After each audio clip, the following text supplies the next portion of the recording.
ಒಬ್ಬ ಧೀಮಂತ ಸ್ವಾತಂತ್ರ್ಯ ಹೋರಾಟಗಾರನ ಬಗ್ಗೆ ತಿಳಿದುಕೊಳ್ಳೋಣ.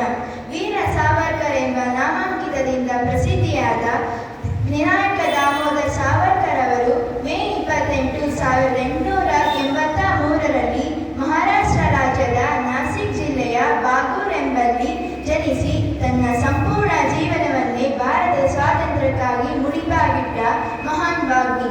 ವಿವಿಧ ಭಾಷೆಗಳ ಬಗ್ಗೆ ನಿರರ್ಗಳವಾಗಿ ಬರೆಯಬಲ್ಲ ಲೇಖಕರು ಹಾಗೂ ಇತಿಹಾಸಕಾರ.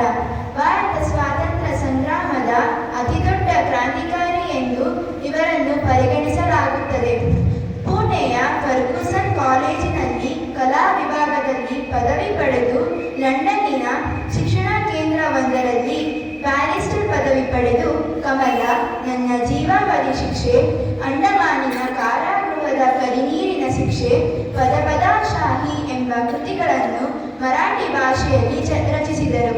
ಹಿಂದೂ ಮಹಾಸಭಾ ಎಂಬ ರಾಜಕೀಯ ಪಕ್ಷವನ್ನು ಕಟ್ಟಿ ಯಾರು ಸಿಂಧು ನದಿಯಿಂದ ಸಾಗರದವರೆಗಿನ ಈ ಭರತ ವರ್ಷವನ್ನು ತನ್ನ ಪಿತೃದೇಶ ಎಂದು ಹಾಗೂ ತನ್ನ ಧರ್ಮದ ತೊಟ್ಟಿಲಾಗಿರುವ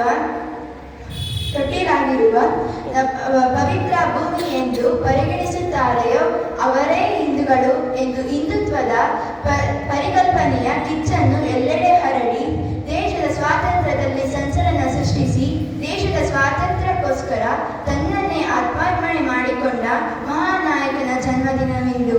ಅಂತಹ ಮಹಾನ್ ನಾಯಕನ ಧೈರ್ಯ, ತ್ಯಾಗ, ಬಲಿದಾನದ ಗುಣಗಳು ನಮ್ಮ ರಕ್ತ ನರನಾಡಿಗಳಲ್ಲಿ ಸಂಚರಿಸಲಿ ಅಂತ ಹೇಳುತ್ತಾ ಇಂದಿನ ಶುಭ ದಿನವನ್ನು ಪ್ರಾರಂಭಿಸೋಣ.